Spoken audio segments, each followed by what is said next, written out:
YouTube isn't just about uploading and creating great content, it's about making sure people actually find it and watch it.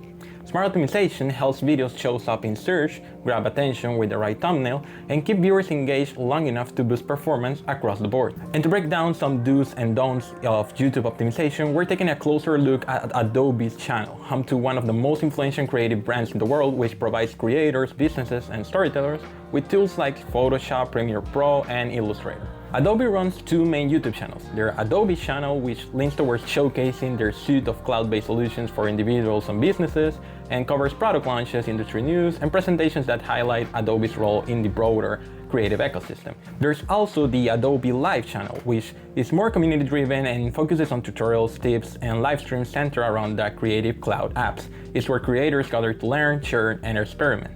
For this analysis, we'll be focusing on Adobe Live, especially as we compare its performance against a major competitor later on. Adobe Live kicks things off with a strong introductory video, something many brands overlook.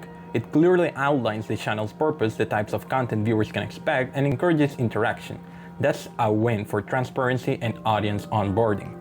Beyond that, the content itself is top tier. Tutorials are well structured, easy to follow, and consistently highlight both new features and fundamental tools. The presenters often invite questions in the comments, which helps foster community engagement. But despite the strengths, as I evaluated their videos, several optimization gaps stood out. First is their thumbnails. This is a surprising weak spot, especially for a brand rooted in design. Although it's more noticeable on the main Adobe channel, thumbnails often lack visual appeal, strategic layout, and cohesive branding overall.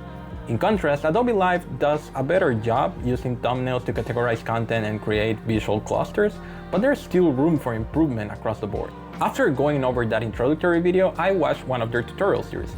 Adobe seems to be experimenting with content clustering, which is smart.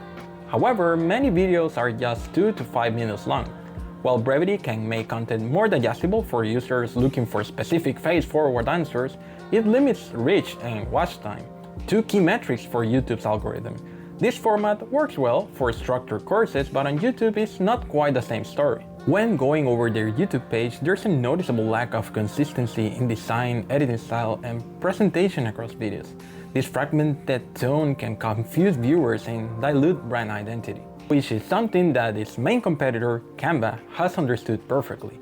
Canva generally has excellent handling of thumbnails, visual consistency, and recognizable tone of voice, as well as longer videos, posing a significant threat to Adobe and currently appearing to be gaining ground on them. After evaluating those two videos, there was one more that caught my attention, a animating logos tutorial. This video uses strong keywords in the title, which is great, and was actually what caught my attention, but it lacks subtitles in other languages, transcripts, and surprisingly, tags, which the previous videos we checked don't have neither. These elements may seem minor, but they significantly impact the video's visibility. Given Adobe's global user base, not having subtitles in multiple languages is a missed opportunity.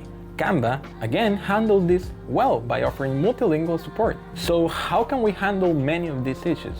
I would recommend, firstly, using YouTube chapters.